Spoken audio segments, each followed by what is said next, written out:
What's poppin'? What's goody? Goody? Oh, what y'all boys? Look, man, we got another video. It's called Mother and Son Work Together to Kill His Underage Girlfriend. Why would you even kid? Why would the mother even come? Like up, subscribe.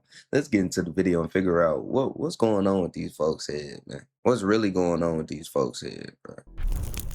London Ryan Thomas was born on May 10, 2007 in Detroit, Michigan to parents Jasmine Bennett and Cedric Salisbury.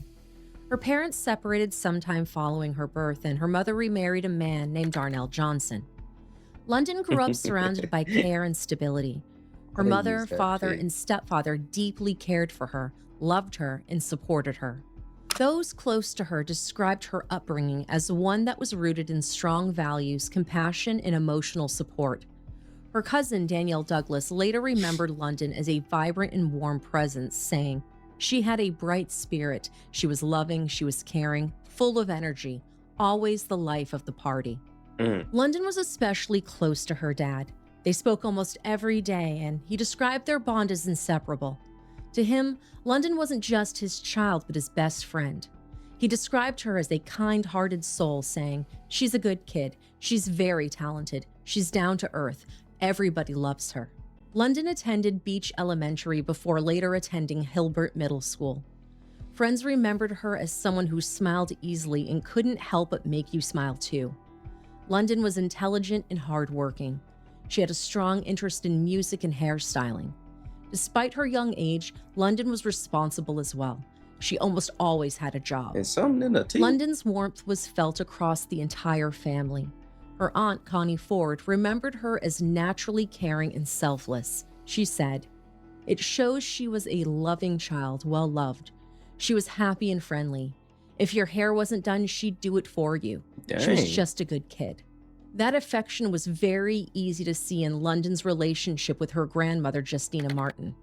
London would often call her grandmother simply to say that she loved her. Man, why every grandmama end up getting that hairstyle? Like every black grandmama end up with that hairstyle. That short, curly, wavy hairstyle. And then it's straight in the back. I don't get it. They be rocking it though. They be rocking Justina cherished her. Her home was filled with photographs of London. Just days before her disappearance, Justina had given her $20 for pizza. But at the time, Justina was unaware that this would be the very last interaction she would ever have with her granddaughter. No. London was also seeing Jalen Pendergrass, which was a relationship that her family had never approved of. Jalen was 23 years old, nearly 6 years older than London, who was 17 Whoa. at the time. London ignored her family's pleas to leave him over and over again, but they must have eventually gotten through to her because around late March to early April, just weeks before her high school graduation, she finally broke things off with him. This what I don't be getting, bro. Like, you seeing your homeboy messing with a 17-year-old and you 23, you ain't saying nothing about that? We gotta talk about these folks, homeboys. He probably the leader and they doing the same thing he doing.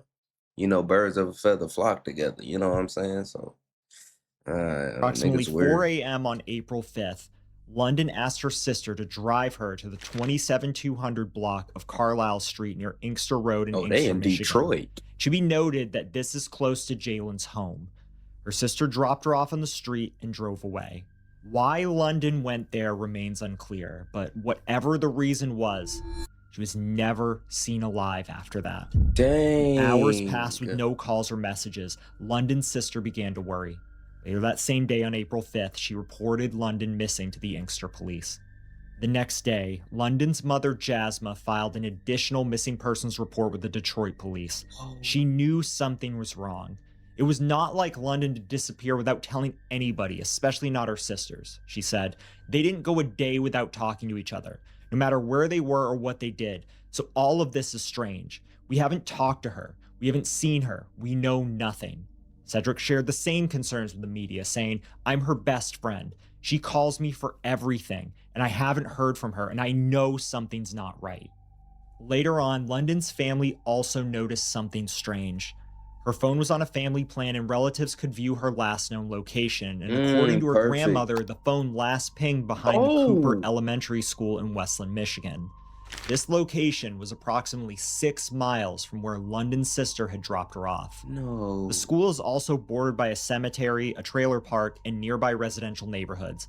On one side of the school, there are tall trees and overgrown brush, and suspicious activity could easily go unnoticed there. Oh At first, my only the Inkster God. police were involved in the case, but as things progressed, the Detroit police, Michigan State Police, and even the FBI joined the investigation. At the same time, London's family did everything they could to bring her home safely. They put up flyers throughout the area where London was last seen, as well as near the school where her phone last pinged. But what was the point of killing her? What did she do?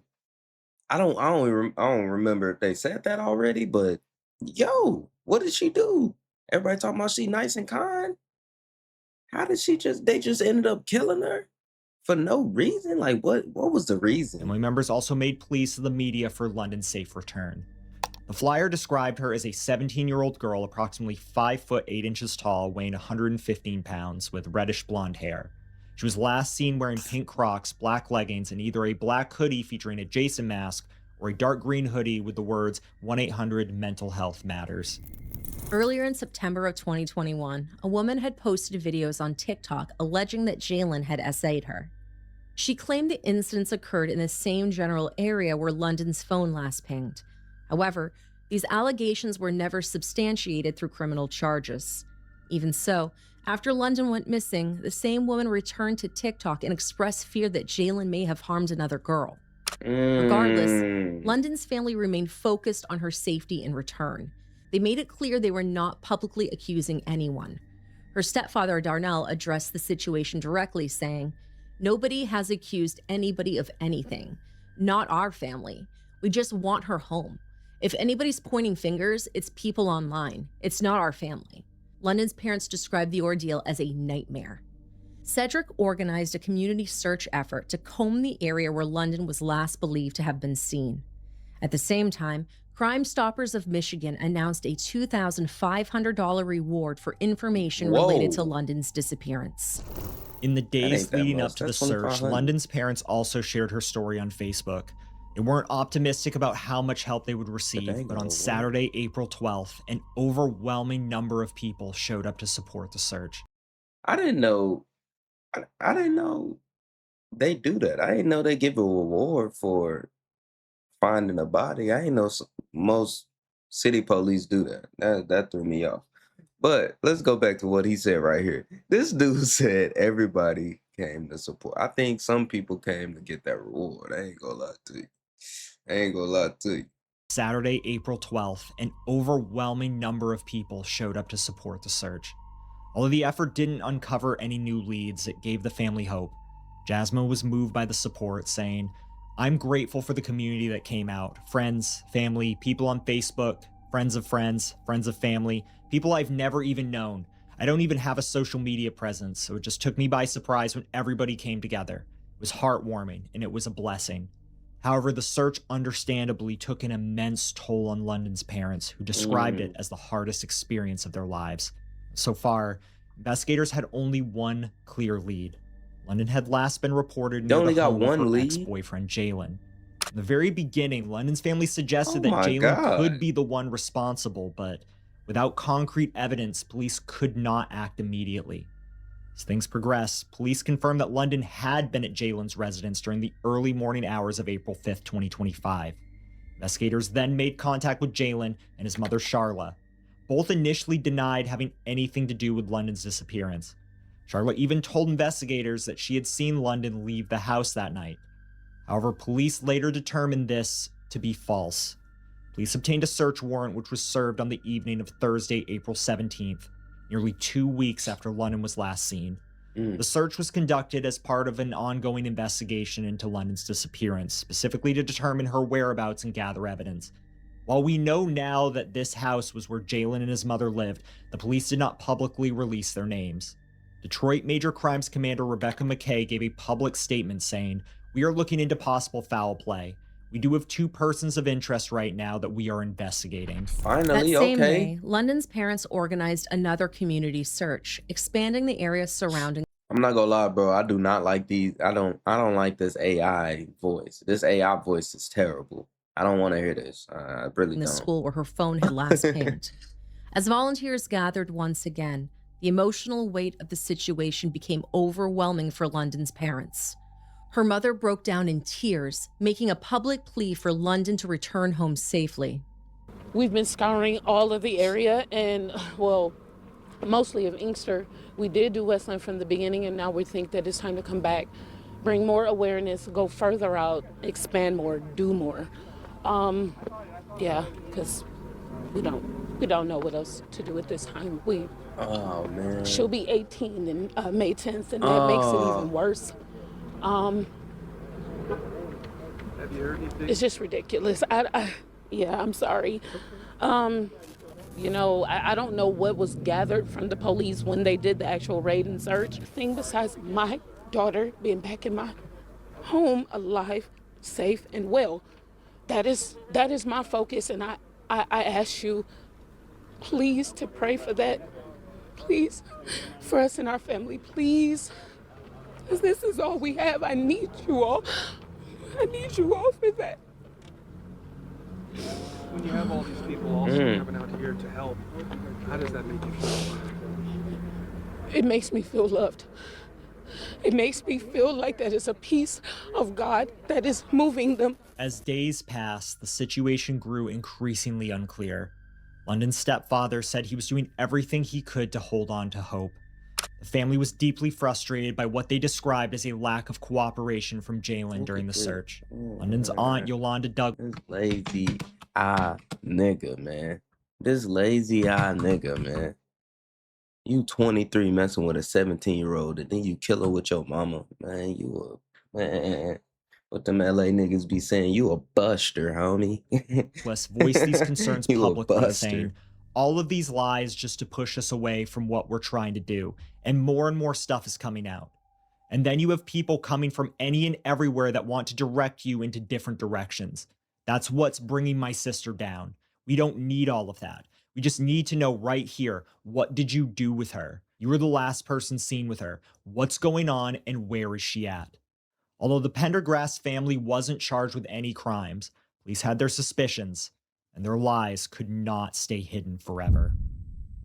On April 26th, nearly 3 weeks after London was last seen, any remaining hope of finding her alive was lost. Investigators discovered London Thomas's decomposing body inside an SUV parked in the driveway of a home in the area of Millard Street and Berg Road. They putting it in the car? They just leaving it in the car? What? Letting her body decay in the car? Fam, what is going on? Did they want to get caught? Like, they just didn't care at that point? That stank. Ugh. Road in Southfield, Michigan. The Inkster Police Department had received a tip from an individual that was an acquaintance of Charlotte Pendergrass. That's crazy. The individual told investigators that Charlotte had asked for help moving a sealed plastic container with unknown contents. The container was placed inside the SUV on April 11th, weeks before London's body was discovered. London's remains were transported to the Oakland County Medical Examiner's office, where an autopsy was conducted. The medical examiner determined that London died from asphyxia, and the manner of death was ruled a homicide. Following this major Asphyxia. breakthrough, Jalen and his mother, Charla, were taken into custody. At that time, police still did not publicly release their names, only stating that they had 2 persons of interest in the case. Michigan State Police Lieutenant Mike Shaw addressed the public, stating, "Our condolences go out to the family and friends of London. While a majority of the investigation has been completed by DPD and the FBI, there is still work to do. Our number one goal is to bring justice for London and her family. In order to accomplish this goal, we will not be releasing any further information on this investigation at this time."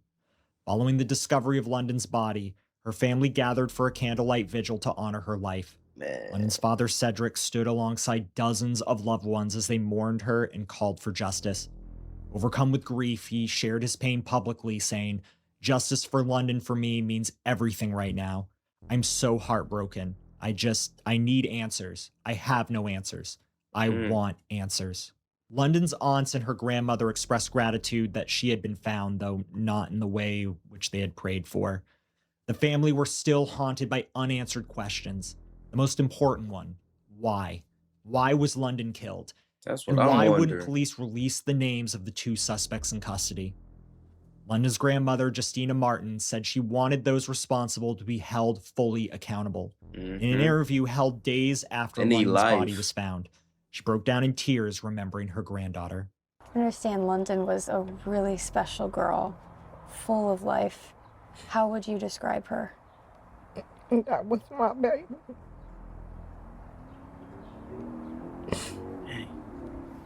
I just want my baby back.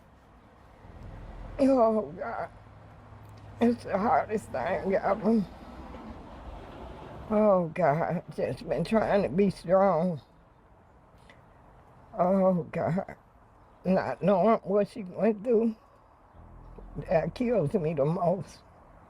What she went through. I just don't know. On Thursday, May 1st, both suspects, Jalen and his mother Charla, appeared in court and were later released. The following day, Charla was rearrested and formally charged with lying to a peace officer. Oh, nice. According to Wayne County Prosecutor Kim Worthy, Pendergrass failed to tell the truth to FBI agents while they were conducting a criminal investigation into the death of London Thomas. Lying to a police officer during an investigation is a felony offense with a maximum sentence of up to 4 years in prison. Charla's bond was set at $50,000 cash. If released, she was required to wear a GPS monitor. In addition to the bond conditions, Charla was ordered to surrender her passport, remain within the state of Michigan, and have no contact with any witnesses involved in the investigation. On Monday, August 4th, 2025, the charges against Charla were officially dropped due to a legal technicality involving the status of the officers who conducted her interviews. What? During the hearing, Assistant Wayne County Prosecutor Dominic DeGrazia explained that under Michigan law, the FBI agents who interviewed Charla did not legally qualify as peace officers. Are you serious? Because the statute specifically applies to false statements made to peace officers, the prosecution argued that the charge could not stand. Wow. He stated, "It's alleged that the defendant made these false statements to two special agents from the FBI. I've communicated with them. Neither one of them were ever licensed as a police officer in the state of Michigan. There were no other law enforcement agents present when this interaction occurred. There are some statutes that would permit a federal agent to be authorized to be a police officer, but however, the way the legislature wrote this statute, I don't believe that trying to proceed under that theory would survive appellate review." The charge against Charla was dismissed without prejudice. No Charla was allowed to roam way. free. But it wouldn't be long before that would change. Nice. On October 16th, prosecutors announced that 23-year-old Jalen and his mother, 49-year-old Charla, Look at them. Look at them. They look evil, bro. They look like they get no sleep. They both get no sleep. Just look at his eye. That's all I'm looking at is his eye. It's upsetting me, bro. How do you come up with an evil plan to do that to this young girl? Like, she hasn't even graduated high school yet, bro. You 23 years old, and you and the mama, she ain't no better, bro. Man, say. both formally charged with second-degree murder and tampering with evidence in connection with the death of London Thomas. Prosecutor Worthy addressed the public, stating, "I am proud of the excellent work that has been done in this case. It has taken countless hours of investigation and diligent work by the Michigan State Police, the Detroit Police Department, and the FBI. As a result of that work, we've been able to charge and bring the perpetrators of this cruel and deadly crime to justice." London's stepfather, Darnell, said he had always suspected Jalen's involvement in her disappearance. To him, the charges only confirmed what he and others had felt all along. Darnell also spoke about the pain of accepting how much cruelty someone could inflict on a young person. Since London's death, he has honored her by getting a tattoo in her memory. Cedric expressed both relief and gratitude, telling the public, "Just so happy and praised for this moment because it's long overdue. We all knew that they did something, and we're just happy that the light has been shown and thankful. Hopefully they did a thorough investigation, and maybe that's why it took so long, and we can move forward and wrap this up so my daughter can rest in peace now." London's grandmother also shared the same sentiments, saying she wanted justice for her granddaughter, and that those responsible should face the maximum possible punishment. Charla and Jalen were arraigned at 9 a.m. on Friday, October 17, 2025, in Inkster's 22nd District Court before Judge Sabrina Watson. Come on. Charla was upgraded to a $5 million cash bond. Jalen, however, was held without bond due to additional charges pending against him in Oakland County. In a separate case, he was accused of filing a false police report in November of 2024. The charge carries a maximum sentence of up to 4 years. Wayne County Assistant Prosecuting Attorney Dominic DeGrazia stated that investigators believe the evidence will clearly show a sustained effort to mislead law enforcement.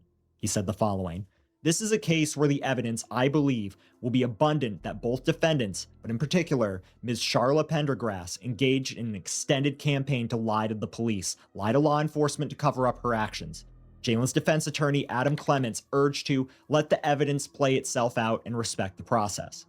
Meanwhile, Charla's attorney, Terry L. Johnson, expressed confidence in his client's defense. He characterized the case as nothing more than a rehash of earlier allegations, saying it looked like the same recycled case from April when they couldn't prove anything, referring to when she had been previously detained and later released. Attorney Johnson added that he did not believe prosecutors would be able to meet the burden of proof and insisted that his client would ultimately be shown to a jury to be not guilty. Despite the opposing narratives, the case remains ongoing. Both Charla and Jalen Pendergrass are scheduled to appear in court for preliminary examinations on January 23rd, 2026. Both of us are going to be keeping an eye out for updates because we've wanted to talk about London's story for a while now, and as the trial hasn't even begun yet, both Charla and Jalen are considered innocent until proven guilty in a court of law. You can't be On May serious. 10th, 2025, the day London would have turned 18, her family was instead forced to bury her. Rather than letting the day be consumed by grief alone, they chose to honor her life. Loved ones gathered at Claude Allison Park in Redford Township to celebrate who London was and remember her for her loving nature. The memorial was attended by family members, friends, and members of the community. Despite the heartbreak, there was warmth in the air. Children shared ice cream, posters of London were displayed throughout the park, and for a moment, her spirit felt present. And friends gathered to celebrate what would have been her 18th birthday, but instead of celebrating with her, they're honoring her life. I'm joyful just because I know it's her birthday, and this is what she would have wanted. Any 18-year-old would have loved this. Jasmine Bennett had to bury her daughter, London Thomas, on the same day she gave birth to her. It is a waking nightmare to have your child that you carried for 10 full months to be ripped away from you. We thank everybody who gave us the time to, try to find London. And we hate that everything happened the way it happened, but today we just need justice. We want justice. She didn't deserve that.